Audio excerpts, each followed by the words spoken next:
Hello, so today we are going to be working on designing a character that we are going to use for our storytelling assignments. So when designing a character, you have to think of all those descriptive words of what your character is. So where does your character live? Is it big? Is it small? Is it furry? Is it smooth? Can it live in water? All these kind of things you want to think about for your character. So many things to think about. So we are making a type of mythological beast kind of character, and with that history there, it's a combination of a bunch of animals put together. Okay, so I have already done a lot of brainstorming in my sketchbook. Let me just show you my paper.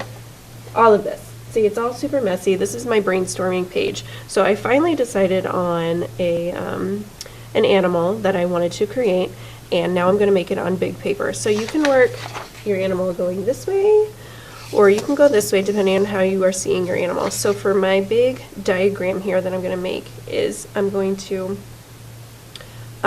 do it vertically. So I have already actually lightly sketched it out in pencil, very light, and now I'm just going to mark over it with some Sharpie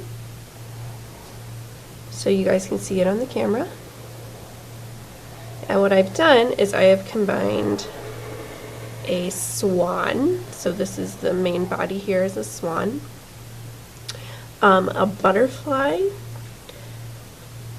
and a fox. So I've combined 3 different animals here.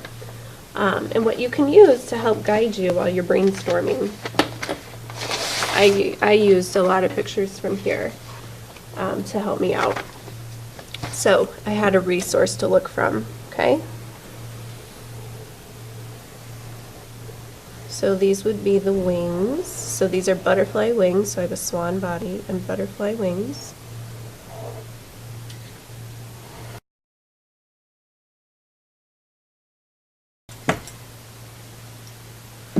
Okay, so here is my animal. I have outlined with Sharpie, and I tried to erase all my pencil marks. I also wanted to show you here another type of page that I created.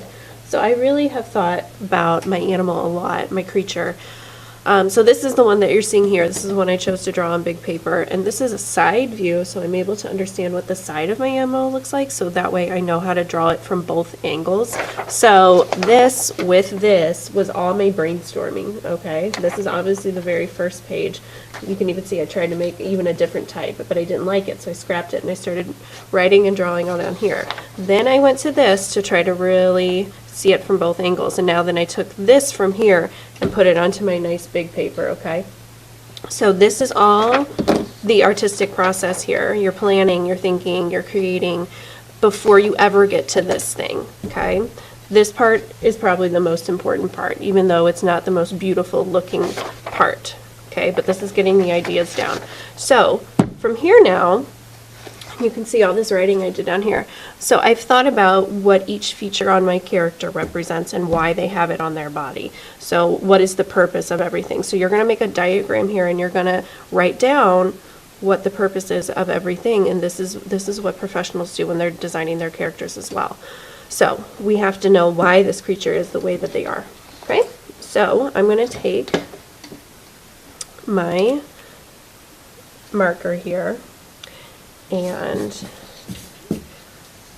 the tail, so I'm going to write tail. This keeps my creature's nose and body warm when they sleep, because they kind of curl up when they sleep and the tail comes around. So that's what the tail is for. Okay, the antenna provides my creature a sense of direction. Are to fly away from predators. Okay, it has long legs to run fast and see over tall grass. Okay, so what I've done here is I've labeled everything. So I went through a little bit. My character has waxy fur and feathers, so they're able to live in the water. Long legs to run fast. The spots on the wings are to They're supposed to look like eyes to fool the predators into thinking there's some other kind of creature. Down here I wrote, my creature eats veggies. It has a loud quacking call, and it likes to live with other animals just like itself. So I actually named my animal. So I'm going to write that really big up here. And all I did when I was brainstorming my name is I just tried to combine all of the things that I put in here, a swan, a fox, and a butterfly, and I called it a sloxfly. So that's the name of my character, my creature. Alright, and here I've created a diagram describing everything about my creature and why they have that on their body. Okay, so this is called character design. In our case, we're designing a creature, but you could do this for humans too. If you were making a movie, like an animated movie, and you needed to create a type of person, what does that person look like? What are they wearing? Where do they come from? All that kind of stuff. Same exact thing.